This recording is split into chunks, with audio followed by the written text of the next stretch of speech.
Gaza में फटता है, लेकिन उसकी धमक अमेरिका में सुनाई देती है। ना सिर्फ सुनाई देती है, बल्कि जमीन पर ऐसी दिखाई देती है। अब एक नए युद्ध के जरिए गाजा में सीज फायर की लड़ाई हो रही है। सीज फायर यानी युद्ध बंद हो, बाइडेन पर प्रेशर हो कि वो इजरायल पर दबाव डालें और नेतन्याहू बमबारी बंद करें। अब इसे लेकर एक बड़ी जंग दुनिया के कई हिस्सों में शुरू हो चुकी है।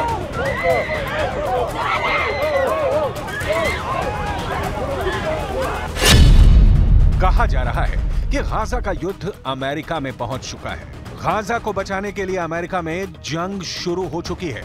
इस जंग में अमेरिका के विश्वविद्यालय बैटल ग्राउंड बन चुके हैं।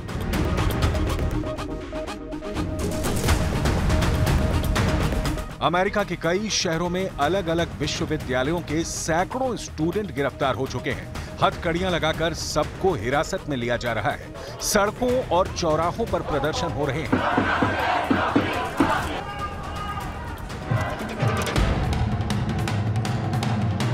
पुलिस और छात्रों के अलावा यूनिवर्सिटी स्टाफ पर एक्शन लिया जा रहा है।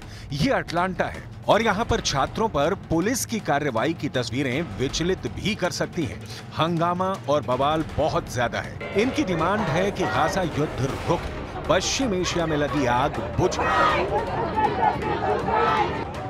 This is insane. I just saw police use unnecessary violence for peaceful protesters. I saw police knock students to the ground. Clearly you see a bunch of arrests going on. People were pepper sprayed. This is a school. Like, why is this happening? हंगामा America के शहरों में जारी है। आग Israel की सड़कों पर भी लगी हुई है। एक तरफ अमेरिका का ओहायो है, दूसरी तरफ इजरायल की राजधानी तेल अवीव है।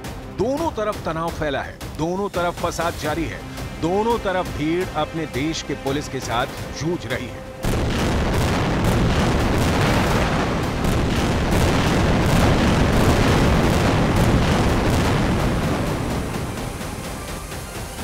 इनकी डिमांड क्या है, इसे समझने के लिए 7 अक्टूबर 2023 के बाद से गाजा पर हुई बमबारी और तबाही को समझें। गाजा पर गिरे हर बम ने जान ली है। एक नहीं, दो नहीं, बल्कि हर बम ने 10-10 जान ली है।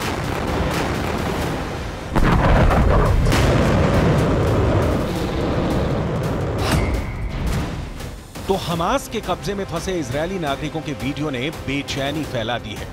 इन तस्वीरों को देखकर पूरी दुनिया पूछ रही है कि इजरायल और हमास के बीच सीज फायर कब होगा, गाजा पर बमबारी कब तक जारी रहेगी, हमास के कब्जे से इजरायली नागरिक कब तक रिहा होंगे।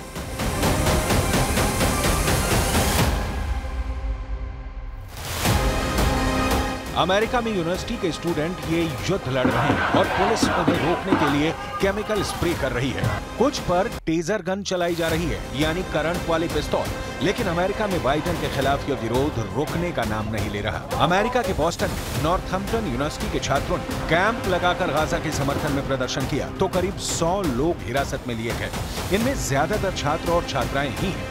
कई जगह आंसू गैस के गोले छोड़कर इस विरोध को दबाने की कोशिश हुई। अमेरिका के इंडियाना में ब्लूमिंगटन नाम का शहर है और यहाँ इंडियाना यूनिवर्सिटी में 23 लोगों को गिरफ्तार किया गया।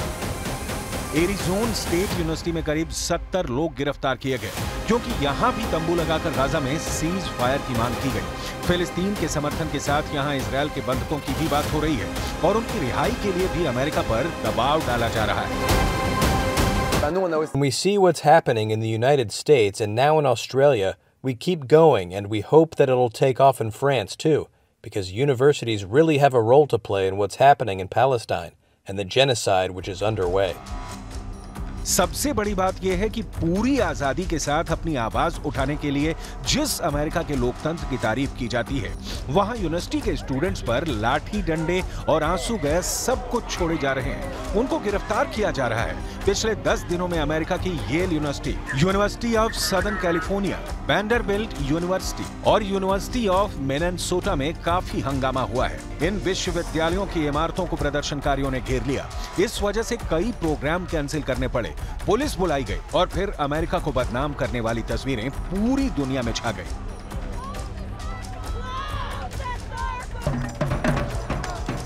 न्यूयॉर्क की कोलंबिया यूनिवर्सिटी में भी ऐसा ही प्रदर्शन हुआ और यहाँ 100 से ज्यादा लोगों को गिरफ्तार किया गया। And when students here in CUNY or in Columbia, whenever they're standing up and opposing the state of Israel, we are saying very good. It's not anti-Semitic. It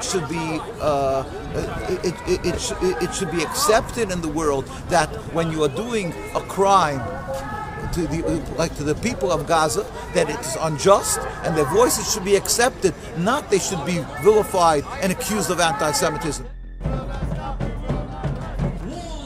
अब यही हाल कनाडा में भी देखा गया, यही हाल ऑस्ट्रेलिया, ब्रिटेन और France में भी देखा जा रहा है।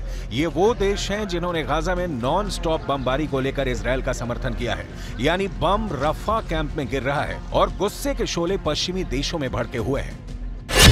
डिमांड 3 है, गाजा पर बमबारी बंद हो, सीज फायर हो और बंधकों को छुड़ाया जाए। इस वक्त हमास के कब्जे में इजरायल के कई बंधक हैं, जिनको छुड़ाने के लिए इजरायल की सरकार पर भी प्रेशर बनाया जा रहा है। 200 दिनों से भी ज्यादा वक्त से बंधक बने केत सीगल और ओमरी मेरान का वीडियो हमास ने जारी किया है। יש לי זיכרונות מאוד מאוד יפים מפסח בשנה שעברה, שחגגנו כולנו ביחד, ואני מאוד מקווה שתהיה לנו לכולנו הפתעה. הכי טובה שיכולה להיות. משפחתי היקרה, אני מתגעגע לכולכם. אבא, אחיי, אחותי, לישי אהובתי, רוני ואלמה, בנותיי היקרות. इन दोनों बंधकों की वीडियो के अलावा पहले भी हमास की तरफ से वीडियो आते रहे हैं और इजरायल में इसे लेकर गुस्सा बहुत ज्यादा है। तेल अवीव में मेन हाईवे को ब्लॉक किया जाना आम बात हो गई है। मुद्दा सिर्फ एक है, बंधकों को वापस लाने की डिमांड तेज हो रही है। 7 अक्टूबर को हुए हमास के हमले में इजरायल के 1200 लोगों की मौत हुई थी। करीब 250 इजरायली नागरिकों को बंधक बना लिया गया था।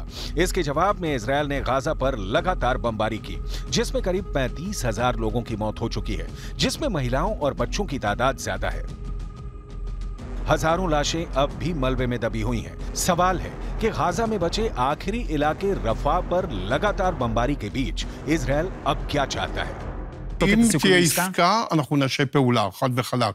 אנחנו נעשה כל מה שניתן כדי להחזיר את החטופות והחטופים, מבלי לפגוע בהישגי המלחמה, שחיילים הקריבו את עצמם, ונפלו חלל, ונפצעו, והמילואים, וכל העם התגייס.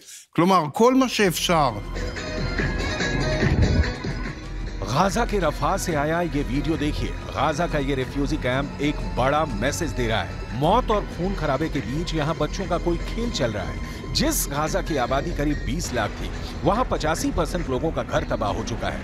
लोग अब दक्षिणी गाजा में एक छोटे से हिस्से में रहने को मजबूर है। कोई तंबुओं में रह रहा है तो कोई बमबारी से तैयार हुए खंडहरों के बीच सिर छुपाने को मजबूर है।